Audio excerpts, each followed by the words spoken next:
കലബുർഗിയിലെ കോട്ടയാണ്. കൽബുർഗി അല്ലെങ്കിൽ ഗുൽബർഗയിലെ കോട്ട.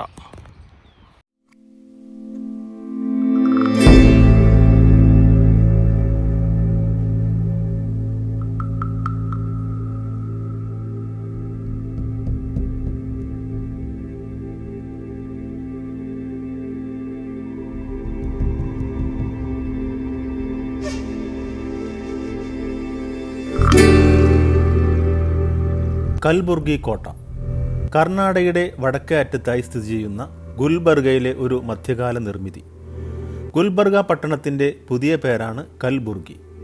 കാലത്തിൻ്റെയും സംസ്കാരങ്ങളുടെയും സംഗമഭൂമിയാണ് കൽബുർഗി. മധ്യകാലീന ഇന്ത്യയുടെ ചരിത്രം തഴച്ചു വളർന്ന മണ്ണ്.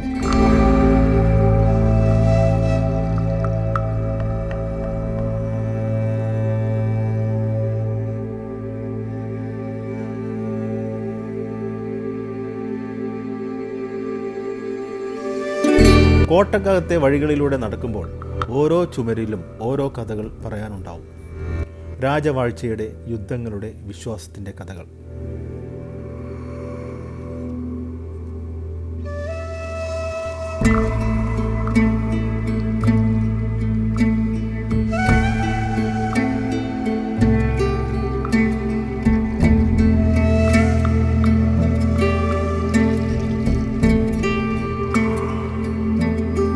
പതിനാലാം നൂറ്റാണ്ടിൽ വാറങ്കലിലെ രാജ ഗുൽചന്ദിൽ നിന്നാണ് ഈ കോട്ടയുടെ ചരിത്രം ആരംഭിക്കുന്നത്. 1327 ഭാമിനി സുൽത്താനത്ത് സ്ഥാപിച്ച അലാവുദ്ദീൻ ഹസൻ ബഹ്മാൻ ഷാ ഈ കോട്ട പണിയുകയും തൻ്റെ പുതിയ സാമ്രാജ്യത്തിന് ശക്തമായ അടിത്തറ പാവുകയും ചെയ്തു. 1424 ബീദറിലേക്ക് മാറുന്നതുവരെ ഭാമിനി സുൽത്താൻമാരുടെ ആസ്ഥാനമായിരുന്നു ഇവിടം.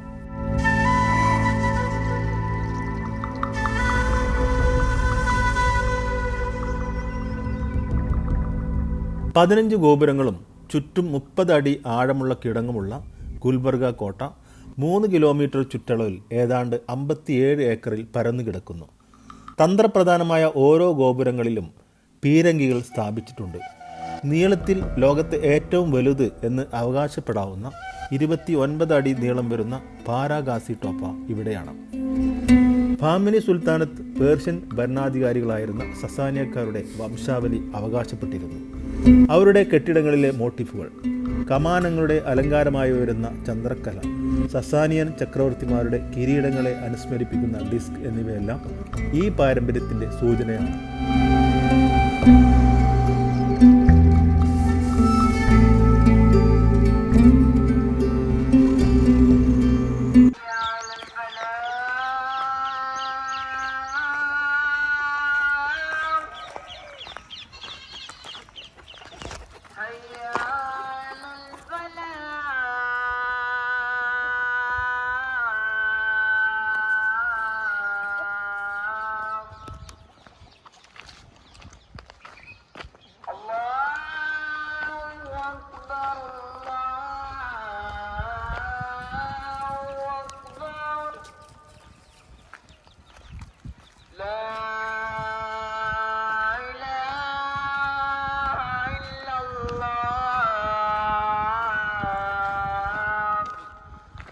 ഗുൽബർഗ കോട്ടനുള്ളിലെ ജാമിയ മസ്ജിദിൽ നിന്നുള്ള അസ്ർ ബാങ്കാണ് ഇപ്പോൾ കൊടുത്തത്.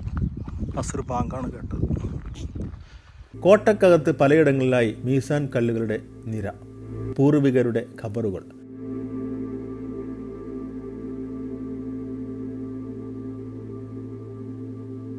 കോട്ടക്കകത്ത് സ്ഥിതി ചെയ്യുന്ന ജാമിയ മസ്ജിദ് ബാമിനി ആർക്കിടെക്ചറിൻ്റെ മികച്ച ഉദാഹരണമാണ്. ലാളിത്യവും ഗാംഭീര്യവും സ്ഫുരിക്കുന്ന തൂണുകളിൽ ഉയർത്തപ്പെട്ട പ്രാർത്ഥനാ മണ്ഡപം. വലിയൊരു കുബ്ബ ഒഴിച്ചാൽ മറ്റു മിനാരങ്ങളില്ല. പേർഷ്യൻ ശൈലിയും പ്രാദേശിക കലയും ഒന്നിച്ചു ചേർന്ന ശില്പ വൈഭവം. പ്രാർത്ഥനാ സമയത്ത് മാത്രമാണ് ഇപ്പോൾ അകത്തേക്ക് പ്രവേശനം.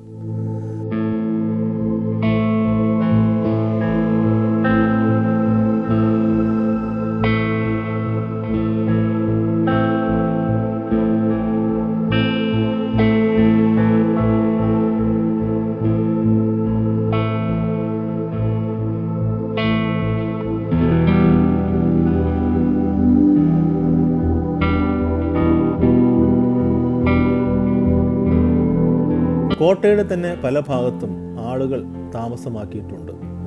അറ്റകുറ്റപ്പണികളുടെ അഭാവവും കയ്യേറ്റങ്ങളും കാരണം കോട്ട അവഗണിക്കപ്പെട്ട അവസ്ഥയിലാണ്.